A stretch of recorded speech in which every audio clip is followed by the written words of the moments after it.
Hi friends, welcome to Singh magazine. நம்ம இன்னைக்கு மூவியில் பார்க்க போகிற படம் இப்போ அமேசான் பிரைமில் தமிழ் டப்பிங்கில் இருக்க பாலிவுட் படம். படத்தோட நேம் சிஸ்டம். இது ஒரு கோர்ட் ரூம் ட்ராமா மூவி. இந்த படத்தோட ஸ்டோரி என்னன்னா, டெல்லியில் மிகப்பெரிய லாயரா அசுதோஷ் கௌரிகர் இருக்காரு. அவரு தனக்குன்னு மிகப்பெரிய செல்வாக்கோட தான் எடுத்துக்கிட்ட எந்த கேஸையும் இது வரைக்கும் தோக்கல அப்படிங்கிற ஒரு பிராண்ட் நேமா அங்கே இருக்காரு. அவர் எந்த கேஸை எடுத்தாலும் கண்டிப்பாக வின் பண்ணிடுவார். அதுக்கேற்ற மாரி ஸ்மார்ட்டாக ப்ளே பண்ணக்கூடிய மிகப்பெரிய லாயர்.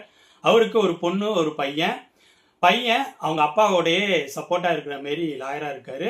பொண்ணு தான் சோனாக்ஷி சிங்கா. அவங்க பப்ளிக் ப்ராசிக்யூட்டரா இருக்காங்க.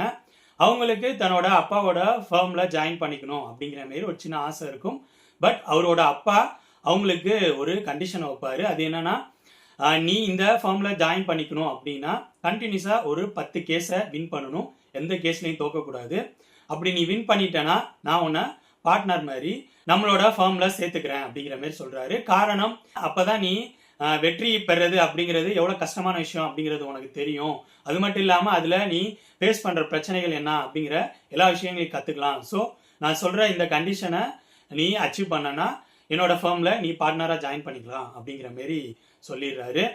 ஸோ சோனாக்ஷி சிங்கா அதை ஓகேன்னு அக்செப்ட் பண்ணிட்டு அவங்க ஒரு கேஸா எடுத்து வாதாட ஆரம்பிக்கிறாங்க.